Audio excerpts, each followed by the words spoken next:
आदाब दोस्तों, आज फिर बात करते हैं एसएन इंटर कॉलेज के उसी जाहिल मैनेजर की। वो बेचारा वो लिखने से बाज नहीं आता और उसका जो लेखक है वो बहुत ही गंवार है। वो क्या लिख देता पता नहीं। मैंने ज़िला विद्यालय निरीक्षक को एक शिकायत दी थी तो उसी विद्यालय के संबंध में, तो ज़िला विद्यालय निरीक्षक से इससे रिपोर्ट मांगी। तो इसने रिपोर्ट में जवाब देने के बजाय ये लिखा कि श्रीमान जी, आपने जो पत्र दे के मुझसे स्पष्टीकरण मांगा उसके संबंध में बताना है कि शाहिद मुनीर के सिद्दीकी के खिलाफ प्रशासन ने एक आदेश जारी किया है जिसमें कहा है कि वो तड़ीपार हैं ऐसे वैसे, और उनके जब तक वो आते नहीं तब तक उनकी जांच नहीं की जाएगी। अतः आपसे अनुरोध है कि इस शिकायत को निक्षेपित करने में कष्ट करें।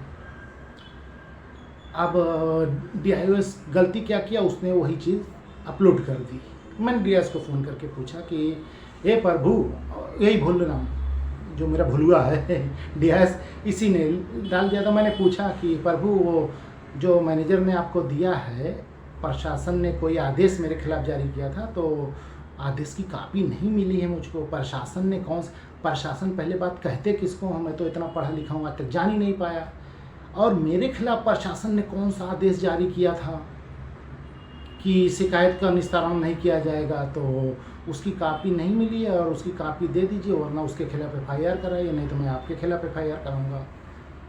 DIOS टंग गया बेचारा। अरे यार, वो अपने बाबू को डांटने लगा कि अरे यार, ये जाहिल की चिट्ठी ऐसे मत लिख दिया करो, डाल दिया करो यार, ये क्या प्रशासन लिखा। कभी लिखता है लौटती डाक से लेके आइए, कभी कहता है जिला मुख्यालय किसके अनुमति से छोड़े, अब लिख दिया प्रशासन, तो फंस गया। तो एक और काम था DIOS के यहाँ मैनेजर का, तो सेटिंग हो गई थी लेन देन की। उसके बाद मैनेजर आया था उसके यहाँ।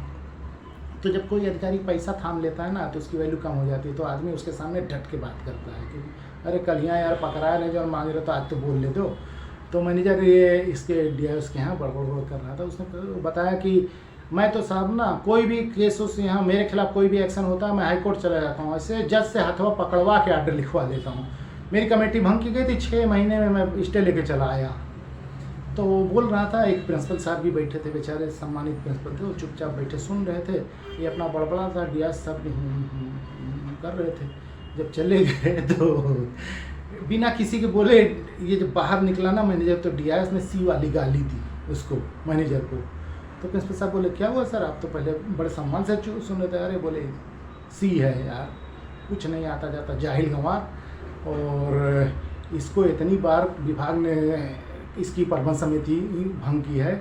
मतलब सिंगल ऑपरेशन करते थे तो वो तो 24 घंटे में बहाल हो जाता, लेकिन वो भी चला जाता हाई कोर्ट स्टे लाने के लिए। सिंगल ऑपरेशन कई बार गया लाने और कहता 6 महीने में स्टे लाया। अरे वो तो एक दिन में स्टे मिल जाएगी। ये वेतन नहीं पास कर रहा था तो इसकी कमेटी भंग कर दी गई, तो तू अगले दिन जाके कह देता श्रीमान जी हम वेतन अब नहीं रोकेंगे, कभी तो हो जाती। 6 महीना बाद यही बात, तो क्या कौन सा ऑर्डर करा के लाया। लेकिन आए तो मज़ा ले रहा था, DIOS मज़ा ले रहा था मेरे प्रबंधक की कि जाहिल है, जब जो चाहो खींच लो। सही भी है बेचारा, जब वो पढ़ा लिखा नहीं है तो लोग नचाते हैं। अब ये बात मेरी जानकारी में भी है कि जब वेतन वो नहीं 2018 से वेतन नहीं देता था 3-3 महीने पे, तो हमेशा सिंगल ऑपरेशन करके वेतन निकाला जाता था तीसरे महीने। जब सिंगल ऑपरेशन का ऑर्डर हो वो तुरंत लेके जाए हाई कोर्ट, और उसका वकील है स्टे करा दिया। वो यहाँ DIOS सब कहने की स्टे की क्या जरूरत थी यार, वो तो सिंगल ऑपरेशन करके वेतन निकाल दिए तो बहाल हो गया तेरा, अब क्या है, अब तो फिर देखेंगे, नहीं देगा देंगे। तो इसे कई बार किया और वो सिंगल ऑपरेशन को स्टे करा देता था। तो ऐसा कुछ नहीं है। तो ये भुलुआ जो है ना बहुत चालाक आदमी है। मतलब पैसा तुमसे ले लेगा ना तो तुम्हारी डांट भी सुन लेगा, और जब जाओगे तो तुमको बेइज्जत भी करेगा। ये तो प्रिंसिपल साहब ने बताया कि ऐसे ऐसे था, मैनेजर साहब आपके थे तो बड़ा बड़बड़ी कर रहे थे। DIOS साहब एकदम चुपचाप सुन रहे थे। तो मैंने कहा क्या बात है, लेकिन जब चला गया मैनेजर तब DIOS साहब उसको गाली गलौज करके बताने लगे कि अरे किसी काम का नहीं, जाहिल निकम्मा, कुछ नहीं आता ज़्यादा, बस आके बड़बड़। तो मैंने बताया कि साहब आप सुने क्यों। बोले अरे ठीक है, अपना ग्राहक है समझ लीजिए, सेवा पानी करता है, आदर करता है, मतलब आदर मतलब सेवा पानी करता है तो ठीक है। तो उन्होंने उस दिन एक सेवा पानी का काम किया। वो ऐसा था कि एक अध्यापक थे जो 8.5 साल ही उनका प्रवक्ता पद था पे काम किए थे, उसके बाद प्रधानाचार्य हो गए थे, तो उनका निकालना था। वो आए कि हमारा चयन वेतनमान लगा तो हमारी 10 साल सेवा हो गई है। तो आपत्ति लगी, लोग बोले अरे भाई 10 साल कैसे, तुम 8.5 साल तो प्रवक्ता थे, उसके बाद तुम प्रिंसिपल हो गए और प्रिंसिपल का वेतन लिए हो। तो उसमें उसने पैसा वैसा दिया उसको दिया, लेखाकार को दिया। उसका मैंने एक वीडियो बनाया था कि लेखाकार लेखा अधिकारी के कमरे में बैठ के उसी के साथ सेटिंग लगाई थी। लेखाकार का पति भी लाल शर्ट में था, उस वक्त शर्ट का कलर नहीं, अब की बार लाल शर्ट में था। कुछ दिन बाद वीडियो भी डाल दूंगा।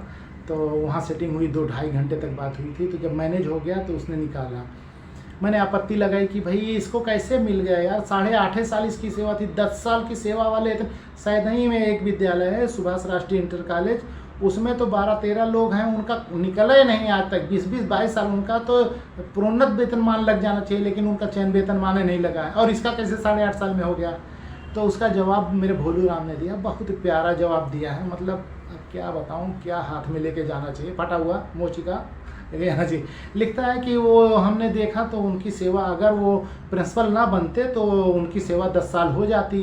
और हमने जो दिया है ना, उनकी कंडीशन पे दिया, लिखवा लिया उनसे, उन्होंने लिख के दिया है। यदि भविष्य में कभी इस पर आपत्ति लगी और कुछ ऐसा हुआ कि मुझे गलत दिया गया है तो मैं बढ़ा हुआ सारा पैसा वापस कर दूंगा।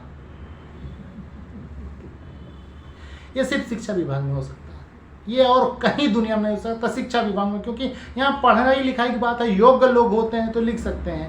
अबे तुझे आज जांच करनी थी, तुझे बता दिया गया 8.5 साल की सेवा 10 साल वाले पे देना, इसको नहीं हो सकता। तो कहते हैं नहीं, वो लिखित में दिए सर कि अगर कबो ऑब्जेक्शन आई और कुछ पता चली तो हम वापस कर दे बढ़ल का पैसा। तो मैंने इस भोलुआ से कहा अपने कि यार मैं जब पढ़ता था तो मेरे साथ वाले कई लड़के बीएड हो गए, टीचर हो गए हैं, तो उनको 1 लाख 1.25 लाख रुपये सैलरी मिलती है। तो ऐसा करो, एक टीचर की सैलरी हमको दे दो, अगर क्यों कब वो जान जाइए आपत्ति करी तो लिख के दे शपथ पत्र पे वापस कह दे भाई। तो कहता ऐसे कैसे कह दिए, हमको जैसे दिए हो कहाँ।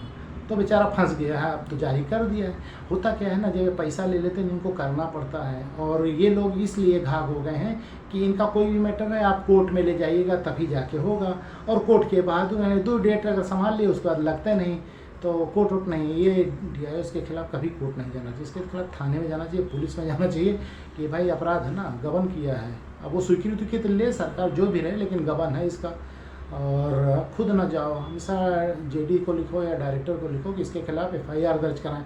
विभागीय कार्रवाई फरवाई नहीं है, डायरेक्ट FIR बहुत होती कुछ नहीं। FIR मतलब प्रथम सूचना रिपोर्ट, हमने आपको पहली सूचना दी है, खबर दी है, आप इसकी आगे जांच करो। लेकिन वो बहुत भयानक चीज़ होगी, क्योंकि उसी तो लेके आयु उड़ जाता है। तो इसके खिलाफ FIR दर्ज करानी चाहिए। और मैं एप्लीकेशन दूंगा, देखो मानते हैं नहीं मानते, लेकिन काम हो जाएगा, इसका पक्का हो जाएगा। गलती तो किया है। और मेरे मैनेजर की मजाक उड़ाता है, उसको सी वाली गाली देता है। एक तो उससे पहले पैसा खाते हो तुम, उसके बाद वो जब चला जाए, वो जब सामने रहता है तो सुन लेते हो, भाई पैसा दिए सर 2 बात बोल सुन लो। जब चला जाता है तो मास्टर के सामने तुम उसकी खिल्ली उड़ाते हो, जाहिल गंवार है। वो सिंगल ऑपरेशन को हाई कोर्ट लेके चला जाता है। ठीक है, बताऊँगा।